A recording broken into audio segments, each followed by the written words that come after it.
ได้โลละ1,000กี่พี่น้องจ้างลีแขมไผลีได้หลายก็ให้ได้หลายนี่มีปั๊มน้ำมันซุมซนปั้นเอาได้รุ่นนี้อิ่วติ๊กติ๊กติ๊กฮะ กินข้าวกินน้ำก่อน โอ้กินข้าวกินน้ำก่อนอันนี้บ่น้องจังกับน้องโทไผโทมาเนาะคือเว้าน้ำเขามวนแท้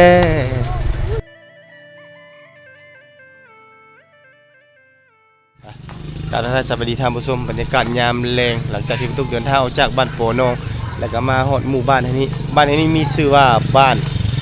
อาลองหรือว่าแกงอาลองพี่น้องที่มีขัวหรือว่าสะพานไม้ไผ่อยู่ทางด้านลุ่มนั้นเนาะมื้อนี้บรรทุกจะพาท่านผู้ชมเที่ยวชมบรรยากาศยามแรงๆเนาะพี่น้องนี่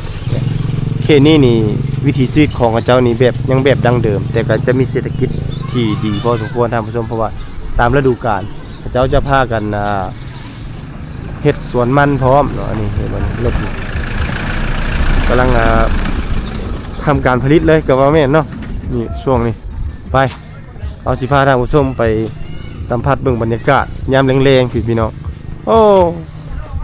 กำลังพากันเฮ็ดเข็มเลยนี่เนาะครับเอ้ยนี่สุดยอดเลยม่วนคักเนาะโอ้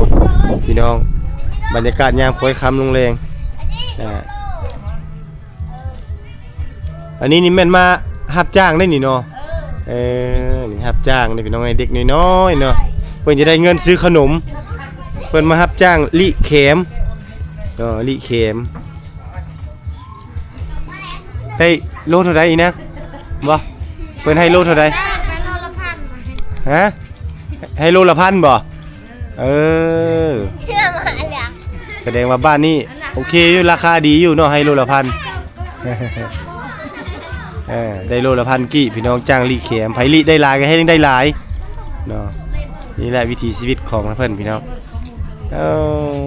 น้อยๆฮู้เฮ็ดเวียกเฮ็ดงานเลยได้ม่วนพี่น้องคือเอาบุญเลยคือบุญแขมเลยนี่ไปบ้านใดก็มีแต่คนเฮ็ดแขม ม่วนเนาะยามนี้เนาะจนได้ก็หมดเลยเนาะจนได้ก็หมดแล้วพี่น้องได้แขมเนาะตารางปานใดบลูบ่ฮู้ภาษาลาวเพิ่นว่าบ่ฮู้ภาษาเฮาก่อนเดาปันก่อนน้ำเด้อนี่แหละวิถีชีวิตพี่น้องเห็นบ่โกยเบิ่งเอาเจ้าเห็นนี่เจ้าความว่าอยากได้เงินบ่ได้โคน้ำพ่อน้ำแม่เด้นี่เห็นบ่นี่เขาเจ้ามารับจ้างเลยนี่รับจ้างกิโลละ1,000 2,000ได้4-5,000ก็ไปซื้อขนมอาศัยเหือแห้งเจ้าของเฮ็ดเองเลยคักเก่งพี่น้องเอ้ยยอมรับเลย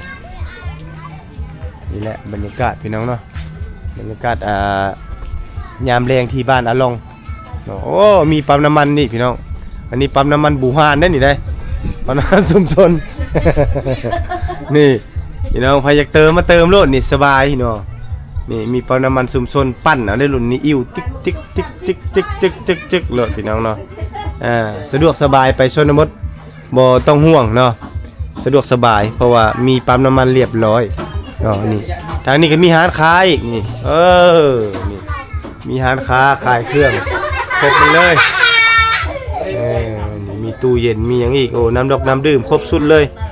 เป๊ปซ็อกเป๊ปซี่น้ำมะพร้าวกับฟืนกับไฟหรือว่าสิ่งของที่ใช้ในชีวิตประจำวันก็มีหลายร้านเติบนี่แหละเบียร์ของเพื่อนพี่น้องความดุความมันสุดยอดเลยโอ้ทางฝั่งฝั่งนี้ก็มีคือกันเนาะฝั่งนี้ก็มีร้านค้าคือกันมีอยู่2ฝั่งเลยอลี่นี่โอ้พี่น้องหมูนี่จนท้องจำดินพี่น้องเลยเนาะทางนี้ก็บริเฮ็ดแขมเนาะ นี่มีร้านค้าคือกันพี่น้องเนาะมีร้านค้าคือกันทางนี้ก็เนาะนี่ปั๊มน้ำมันก็มีคือกันตัวนี้ก็มีปั๊มน้ำมันคือกันนี่ไต่ไฟพร้อมเนาะนี่แหละพี่น้องคือบรรยากาศบ้านอาลองเนาะบรรยากาศบ้านอาลองบรรยากาศดีพี่น้องเลยวิถีชีวิตแบบเรียบง่ายคุณไม่เท่านะกำลังจับไก่ไปใส่อย่างเด้น่ะใส่ยางบ่ จะมีหมู่บ้านอยู่ทางสองฝากทางนี่เลยพี่น้องเนาะ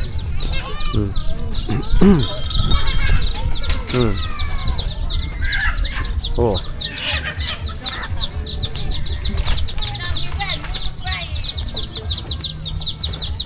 เอาไก่ใส่ย่างเนาะเจ้าจะกินบ่ไก่นี่บ่ ไม่ได้จะกินจะฆ่าซื่อขัด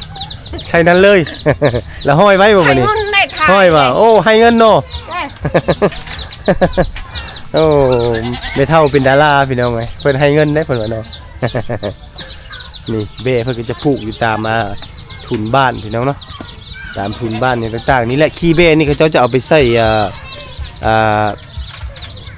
พักมีซีโซก็ได้พี่น้องนี่มันจะกระเจกกระจายไปจังซี่แหละแล้วเราสามารถเอาไปใส่พักมีซีโซก็ได้นี่เขาเจ้าอนามัยเฮือนซานลานเป็นพี่น้องบ้านอาลองนี่วิถีชีวิตดั้งเดิมบูฮานเนาะลิเข็มแล้วก็ปัดกวดเนาะอนามัยเฮือนซานโอ้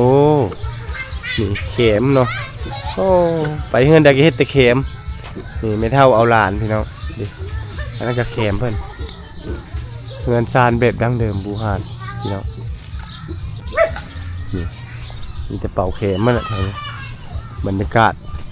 สุดยอดพี่น้องบรรยากาศบ้านแก้งอาลองไปท่ายุโรปก็ได้ก็เดี๋ยวบ้านจะไปนั่นโอ้โหไปท่ารถก็ได้เนี่ยโอ้สีเข้าแล้วเนาะเป็นสีเข้าสีน้ำแล้วเลยนะพี่น้องโอ้คักเนาะโอ้ไปตักน้ำเลยเนาะไปเย็ดเด้อไปเย็ดเด้อคักโอ้จะสูบโกกนี่คักอะไรอ้าวยิ้มกระจัง โอ้คักพี่น้องเนี่ยอ้าวสบายดีบ้านสวนโอ้ฮะกินข้าวกินน้ำก่อน โอ้กินข้าวกินน้ำก่อนอันนี้บ่ตุ๊กเลยทุกคน สบายดีบ้านชวนโอ้ดุลเลย ทักทายสบายดีมุ่งทุกคน ดุลแล้วบ่ได้มาบ้านนี่ โอ้ดุลเลยบ่ไอ้ ดุลเลยนะมือเฮ็ดขัวเนาะแม่นแต่มือเฮ็ดครัวแล้วก็บ่ได้มาเลยสบายดีน้องชายเอาบ้านชวนก่อน สบายดีจับมือก่อนจับมือน้องชายก่อนนี่กำลังสิไปไสนี่อาบน้ำเบยเด้อทางใดไปอาบน้ำนี่ ทางขัวนี่ ครัวนั่นเลยบ่ไปนำบ่ไปแล้วเว้ามีผู้สาวงามนี่ก็ไปแล้วเนาะน้องสาวงามนี่นี่ กิน เนาะ ข้าวกินน้ำก่อน ฮะ กินข้าวกินน้ำก่อ กินข้าวน กินน้ำก่อนแล้วจะกินก็ได้ไป น้ำก่อนเนาะ ไปเบิ่งก่อนไปเบิ่งท่าน้ำไปเบิ่งหยังก่อนก็ได้เนาะไปให้พาไปเนี่ยไปทางใดนี่โอ้สาวงามประจำหมู่บ้านอาลองเนาะนี่เนาะโหอันนี้ก็มาแต่ให้เลยนี่เนาะเบรกทุกน้ำมานำนี่เนาะปลาตัวพี่น้องวิถีชีวิตเพิ่นอันนี้กำลังจะไปตักน้ำไปอันนี้ชื่อน้องอย่างก็สาวโท สาวโทเนาะโอ้นี่บ่สาวดังบ้านอาลองนี่แม่นนี่ คนดังบ้านอาลอง สาวคนดังบ้านอาลองพี่น้องเนาะมื้อนั้นไปหาหน่อไม้ได้หลายบ่หน่อไม้มื้อนั้น ได้ลายอยู่ ได้หลายอยู่เนาะโอ้ยไปกินน้ำได้หน่อยจากโหน่2โหน่เนาะ อายกับเมื่อเลย อ้ายก็เมื่อก่อนเนาะมื้อนั้นน้องปบอ้ายเฮ้ยอ้ายก็เมื่อเลยมื้อนั้น แม่นบ่สาวโทน้องพบอ้ายเพิ่นน่ะ เพิ่นยังเขินๆในอายเด้บ่เคยมาถ่ายเพิ่นจังเทื่อเด้เนาะครั้งแรกมันบ่ครั้งแรกได้มื้อนั้นเนาะไปทางใด ใส่หมูจัง ทะเลเด้ปอตะกองในพื้น เปิดน้ำทะเลเด้อย่าเปิดเกาะเด้อาบน้ำเซเด้ผมว่าจะไปได้น้ำมันน้ำสร้างน่ะได้ผมว่าได้อายได้ผมน่ะปลาตัวหมูนี่เล็กเลยชีวิตสาวล่าหาน้ำกดเป็นคนบ่ ก็จังว่าเพื่อนจัง มื้อนี้ก็มานำทิ้งย่างทุกนี่บ่ตุกมานำเนาะบ่ตุกเนาะบ้านชวนโอ้คักเนาะหมู่บ้านเพิ่นนี่โอ้บรรยากาศค่อยค่ำลงแรงเนาะฟิงไฟเนาะคักแล้วเนาะสัตว์เลี้ยงเพิ่นโอ้แบบดังเดิมบูฮานเลยพี่น้องดีชีวิตเขตนี่หาเข็มขายอาชีพของเขาเจ้าเขตนี่เขาเจ้าสาวโทอาชีพหรือว่าวิถีชีวิตของเขาเจ้าบรรยากาศยามแรงๆคือจังซี่นี่เขาเจ้ามาแต่ให้แต่สวนแล้วเขาเจ้าไปหาแคมป์แม่นบ่ยามนี่ โอ้ไปหาเข็มขาย แม่ เห็นมันมีคนเห็นมันนำบ่ มี โอ้มีคือกันเนาะเศร้าโทรได้สาเพศยังจุงมือนี่ โล เมื่อวานนี้ก็ไปหาเข็ม มานี่ไปหาเข็ม แม่น โอ้ไปหาเข็มได้ลายบ่ บ่ได้หลาย ได้จัก บ่ได้ลาย ได้จักพัน ได้3,000กีบ แสนปลาย ได้แสนปลายโอ้ได้แสนปลายไปมันมือได้หน่อยเนาะ บ่ได้มันมือมาก็อยู่สวน โอ้ อยู่สวนเนาะ เราอยู่สวน เอาอยู่ แสดงว่าปลูกแล้ว ใกล้บ้านนี่เนาะ ปลูกแล้ว โอ้ผลปลูกแล้วพี่น้องบรรยากาศดีเนาะ แม่น คักเลยไปทางไหนนี่ลงนี่บ่หรือว่าลงพุ้น ตรงนี้ ลงนี่เลย หมู่เพิ่นก่อน โอ้ท่าหมู่บ่ แม่นคือชาวจัง โอ้สาวจังบ่ แม่น พี่น้องมีสิหักลูกแห้งเนาะพี่น้องเนาะปลูก3ตัวป้าตะกุนอันนั้นทางเกลือหมูเด้อพี่น้องเด้อนี่คือปลายซานเพิ่นเนาะปลายซานเพิ่นก็สิประมาณนี้อันนี้ห้างเกลือหมูอันนี้หมูพี่น้องลูกหมูเต็มเลยเนาะวิถีชีวิตแถวนี้สุดยอดเลยความรักความเพลงที่แม่มอบให้ลูกพี่น้องเนาะกอดกันอุ้มลุ่มเลยครับอันนี้นะโอเคจะได้ไปตามล้างพี่น้องนี่แหละวิถีชีวิตของเพิ่นบรรยากาศคอยคำลงแรงเนาะทั้งหมูเฮ็ดเป็ดไก่นี่กำลังฟิงไฟพี่น้องเอ้ยหนาวฟิงแดดสงแงดแข้งอุ้ย บรรยากาศคักดีพี่น้องเนาะคนไอ้กะโก้ท่าอยู่ทางพุ่นเนาะบรรยากาศดี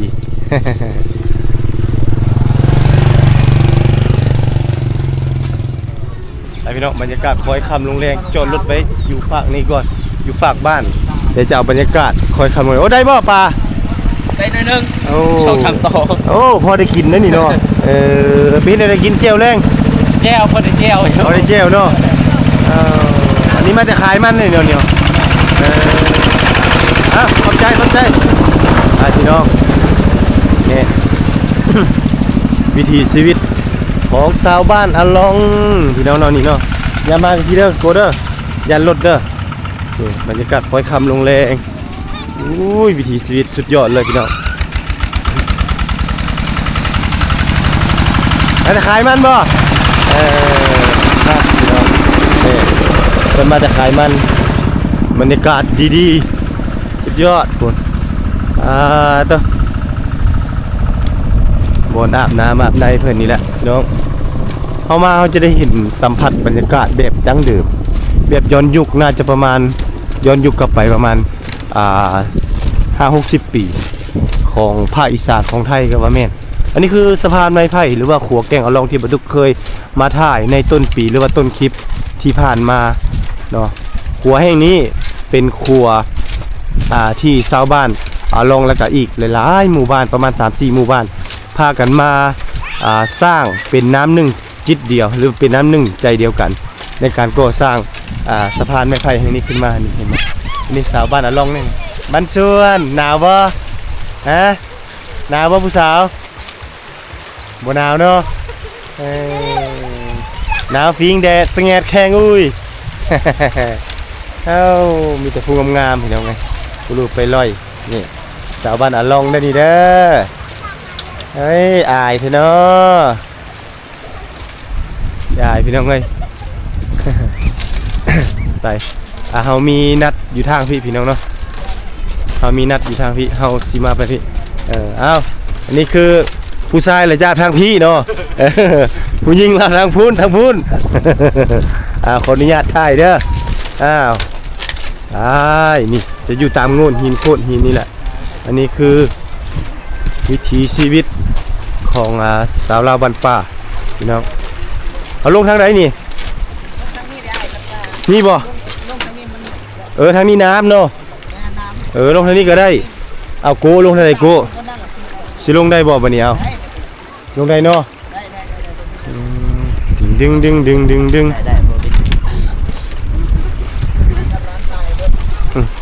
ลงก่อน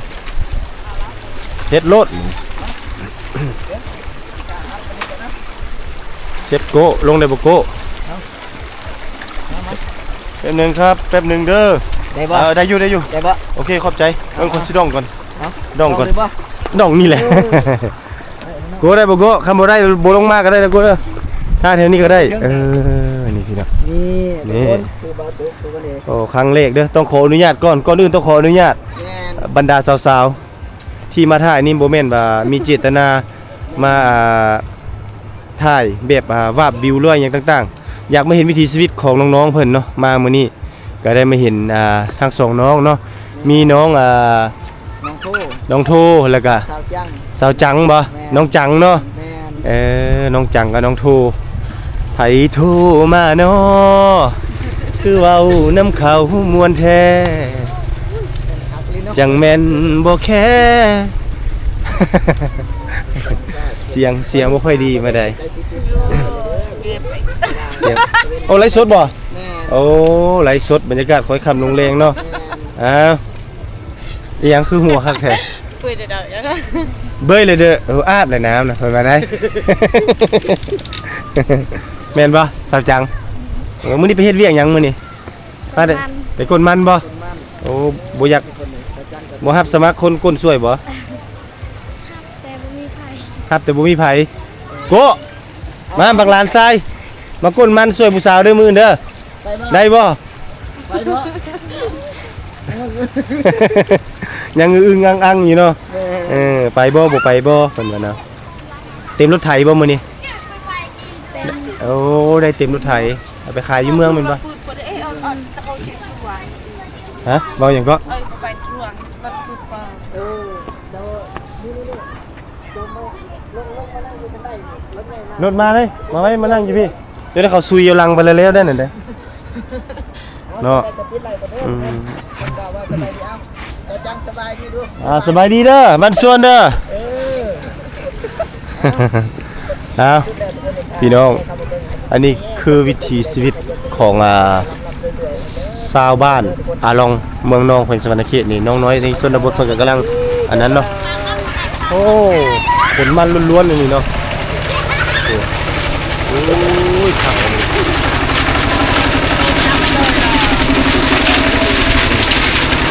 เดี๋ยว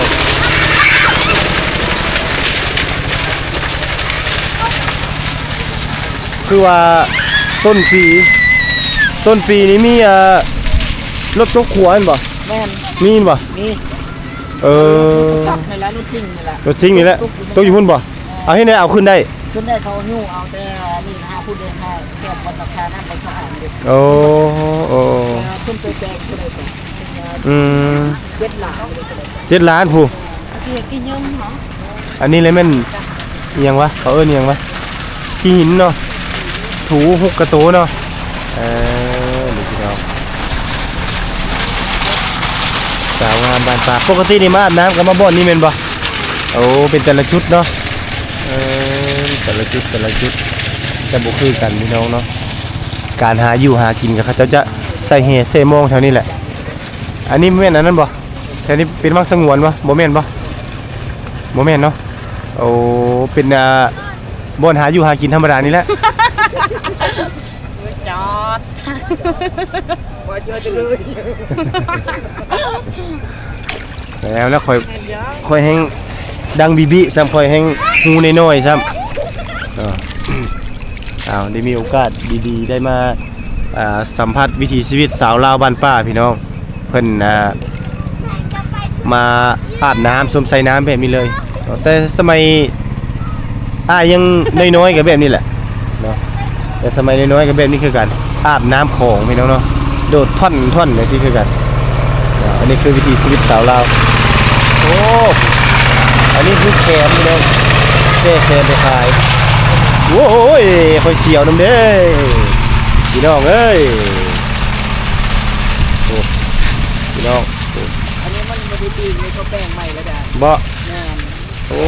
ยเป็นตาย่านพี่น้องพี่น้องไอ้พวก ไม่มาทำที่กันน้อยๆลืมไม่ทำ อันนี้เขาเฮ็ดไม้เมิดแม่นบ่ ไม่หมด พี่น้อง ที่เมื่อวานมีชื่นนี่แหละ นี่พี่น้องสิมัว บ่ได้ตีเลยคือเก่า ๆหน่อยหนึงพี่น้องเนาะบรรยากาศค่อยค่ำลงแรง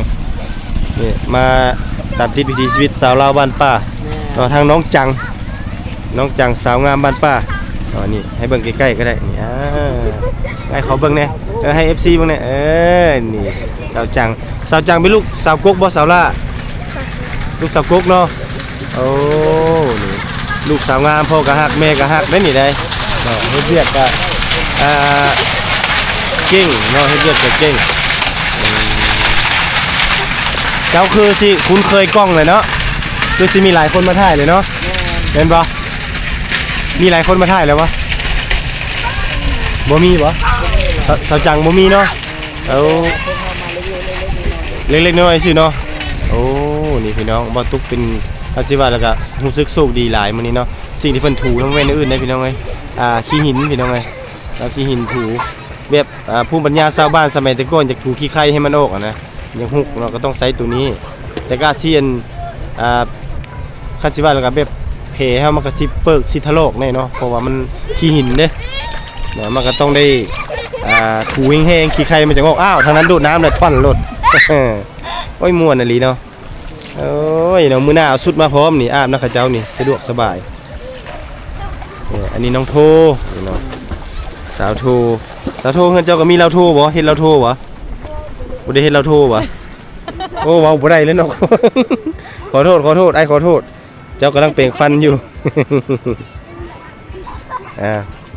น้อยๆพี่น้องเนาะสาวโทเป็นคนน่าฮักคนบ่ขี้คุยได้สาวโทได้ซาเบิ่งอยู่ในคลิปหลายๆคนแม่นบ่ลูกสาวกกบ่เจ้าสาวกกสาวล่า ตกอ่ะ โอ้ลูกสาวกลางลูกสาวกูกกกันเด้สาว เอาหัวแล้ว โอ้ยังแต่เจ้าเนาะมีน้องล่าอีกบ่สาวล่าอีกบ่มีบ่ผู้ล่า น้องหันคนหนึงเอาหัวแล้วยังเต้น้อย โอ้ยังแต่เจ้าบ่นี่เนาะเอ้าปิ่นนี่ก่อนจนใน FC สิให้เพิ่น นี่โอ้ยเอา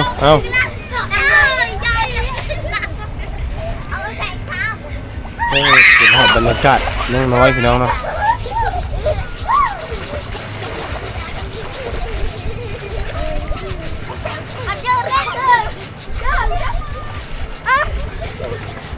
กล้องตัวนี้มันบ่อยากชัดเจนไปเลย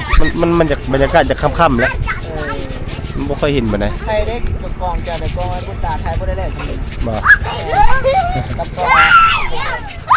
อันนี้เฮามาตามติดวิถีชีวิตถึงคนครัวเลยก็ว่าแม่นเนาะท่านผู้ชมมาเบิ่งสาวโทเป็นคนใจดีเด้อพี่น้องเด้อใจดีเนาะมาฮอดก็ถามบ่ตุกโลดกินข้าวกินน้ำแล้วบ่ว่าเนาะกินข้าวกินน้ำก่อนเด้อประมาณเนาะอันนี้แหละเขาเอิ้นว่าน้ำใจของสาวลาวในชนบทบ่ว่าแต่สาวลาวคนลาวในชนบทนี่จะเป็นแบบนี้แม่ว่าไม่เขตนอกเขาจะประเพณีเขาจะต้องถามเรื่องกินข้าวกินน้ำแม่นบ่ไอ้ว่าถึกบ่ถึกเนาะคันแขกมาเฮือนนี่ลืมบ่ลืมก็ต้องถามก่อนเนาะกินข้าวกินน้ำแล้วบ่สิเนาะอยู่เฮือนมีไอ้น้องกันนำกันจักคน ยังได้6คนกับพ่อแม่ โอ้ทั้งพ่อทั้งแม่6คนอ้ายก็เอาเมียแล้วอยู่ต่างแล้ว อยู่ต่างก็สิว่ามีแต่เจ้าแม่นบ่เจ้าซ้ำไปเรื่อยกกนี่เนาะต้องรับผิดชอบหมดแม่นบ่ในเฮือนในศาล เอาผัวแล้วเอาผัวแล้ว แล้วก็ผัวแล้วน้องก็เป็นแต่เจ้าบ่สักปีแล้วสาวโท18บ่โอ้18ปีพี่น้องถือว่าโอเคส่วนหลายนี่สาวลาวในชนบทนี่จะสร้างครอบครัวตั้งแต่อายุยังน้อยแม่นบ่ทำมาการอยู่14ปีเอา 14ปีคือสิเอาไวแท้ไปบ้านหยังเนาะมื้อซื้อนี่ไปบ้านอาตานประมาณ18ปีบ่14ปีแหละเป็นแม่ไม้แหละเป็นห้างแหละแบบบางเทื่อเอากันแหละอดทนนำกันบ่ได้เนาะไปบ่ลนทนบ่ได้แหละได้ลูกผู้หนึง2คนล่ะปะแม่นบ่เนาะคันสิว่าเราเป็นตาหน้าสงสารในสาวชนบทลาวเฮาเด้ น้องเฮาก็เอาผัวมาบ้านชื่อตึม มาสะทึมสะทึมทางออกนี่แม่นบ่ไปสโปนได้ โดยเอาผัวอยู่นั่นเดี๋ยวยังบ่ทันอยากสร้างติฮะบ่มีนะอย่าฟ้าวเนาะอยู่เป็นนางเอกของหลายๆซองไปโดนๆก่อนมื้อนี้ก็รู้สึกดีใจหลายเนาะที่น้องสาวเพิ่นให้บ่ตุกมาถ่ายคลิปเดินทางมาค่ำๆเพื่ออยากมาสัมผัสบรรยากาศสุดท้ายก็ได้เห็นพี่น้องชีวิตของน้องสาวเพิ่นน้องจังกับน้องโทเฮือนใกล้กันบ่2คนใกล้ๆกัน นอนนำกันนี่โอ้เนาะเป็นมานอนนำกันอยู่นำกันนี่สองสาวบ้านป่าแท้ๆเลยนี่เนาะนี่สองน้องเรียงงานคือสิบ่ต่างกันพี่น้อง